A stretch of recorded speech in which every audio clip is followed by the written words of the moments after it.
The third banger episode of Night of the Seven Kingdoms has arrived, and its title is The Squire.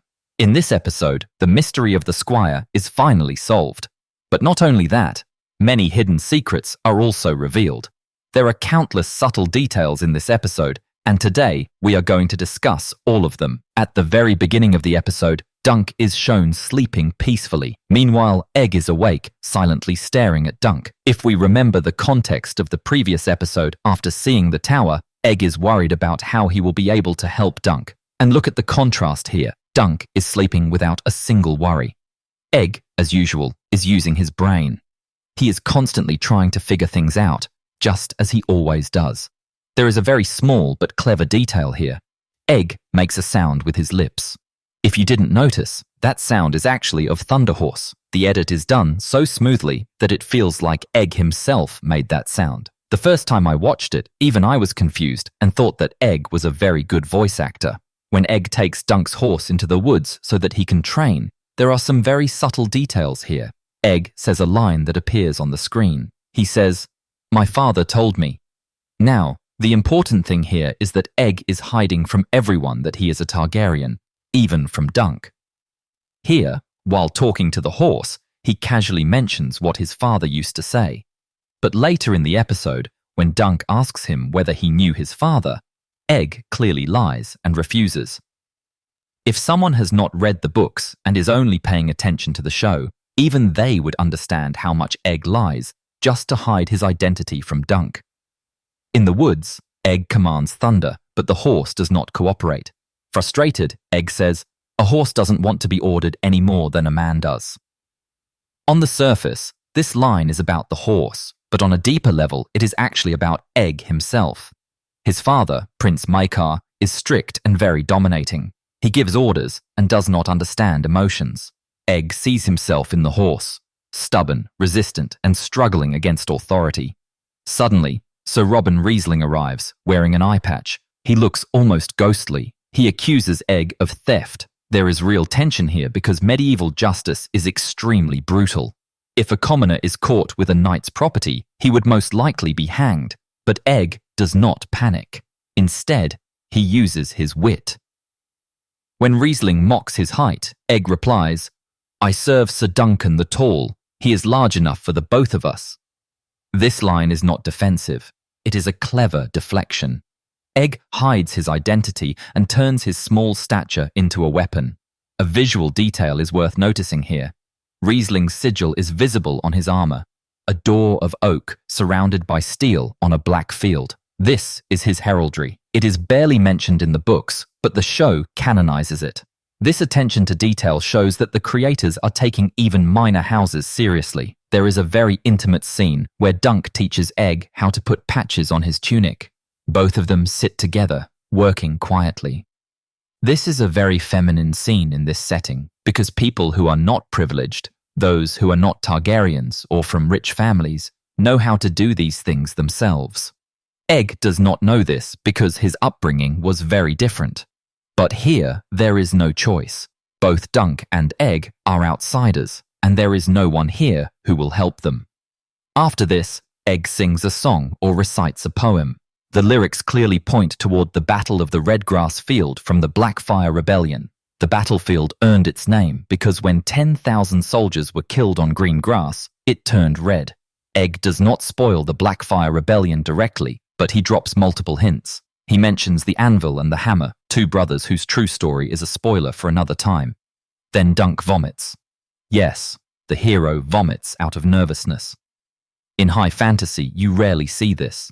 You never saw Robb Stark, Jaime Lannister, or Jon Snow vomiting with fear. But Dunk is a real person. He is terrified. Imposter syndrome is consuming him. He keeps thinking, "I am not a knight. People will find out. I will fail." This is the very first day of the tournament, and he is overwhelmed.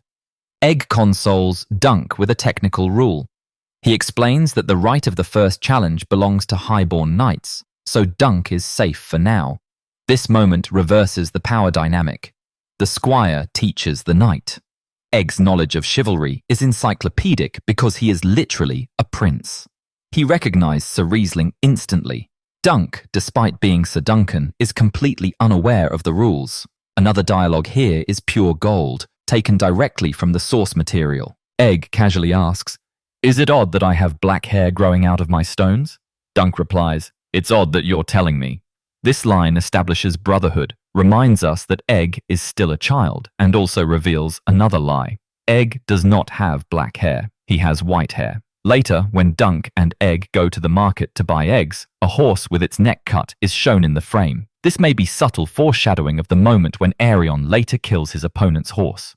Dunk and Egg share breakfast under an elm tree. This scene mirrors the earlier moment when Dunk and Sir Arlen were eating salt beef under a tree in the rain.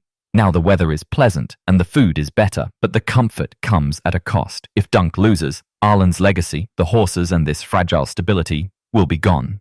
During the tournament, two knights fight, Sir Humphrey Beesbury and Sir Humphrey Harding, but the deeper detail lies elsewhere. Later, Dunk discovers that Maekar did not attend the tournament because he is searching for his lost sons.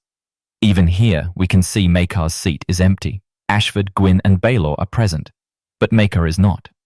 Plummer, the master of games, approaches Dunk at the tournament grounds. He takes Dunk to a secluded area away from public view. This choice matters because corruption always hides in the shadows. Plummer offers match fixing and promises rewards. Dunk refuses, saying, "I do not want a victory that I have not earned." This line defines Dunk's moral core. He is hungry, desperate, poorly equipped, and outmatched. Yet he rejects the easy path. This is the foundation of a true knight. The match-fixing subplot is not in the books and was added specifically for the show. Then comes the spectacle. Prince Aerion Targaryen enters, wearing black-scaled armor with flames on his helmet. He looks demonic. This design is symbolic. Flames represent Aerion's obsession with becoming a dragon, a clear sign of delusion and foreshadowing. Nearby, dragons decorate the Valyrian tent. Around it are the tents of Humphrey Harding, Lionel Baratheon, and Ashford's son, all tied to corruption.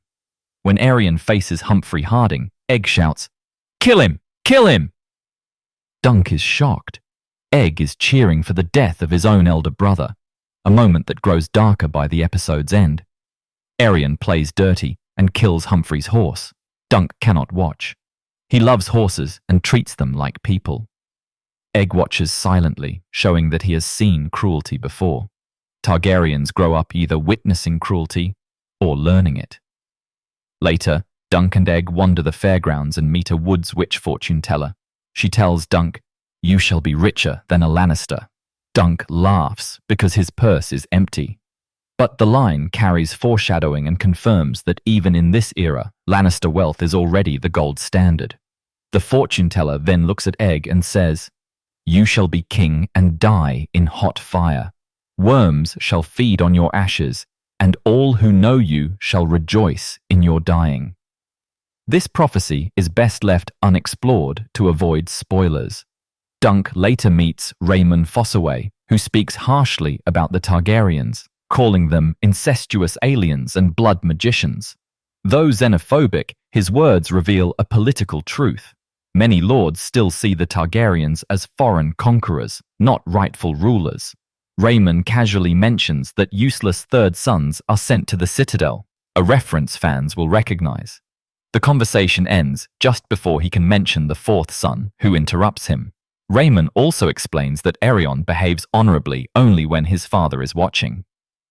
Earlier that day, Baelor was present, but Maekar was not, allowing Aerion's cruelty to surface. Nearby, a puppet show reenacts the tale of Sir Selwyn of the Mirror Shield, who defeats a dragon using reflection. The crowd cheers as the dragon dies. What looks like harmless folklore is actually dangerous political symbolism against the Targaryens. Aerion takes offense, calls it propaganda, and breaks the puppeteer's finger. Dunk intervenes, and Egg's true identity is revealed. Egg is Maekar's son, a Targaryen prince. He sacrifices his anonymity to save Dunk, proving absolute loyalty. When Aerion mocks Egg's shaved hair, Egg replies, "I didn't want to look like you." This line rejects Aerion physically, morally, and symbolically. Egg fears Targaryen madness and rejects privilege. The episode ends with everyone stunned. The small boy traveling with Dunk is a Targaryen prince. That's all for today's breakdown. If you noticed any hidden details, let us know in the comments. If you enjoyed the video, like, share, and subscribe. Thank you for watching.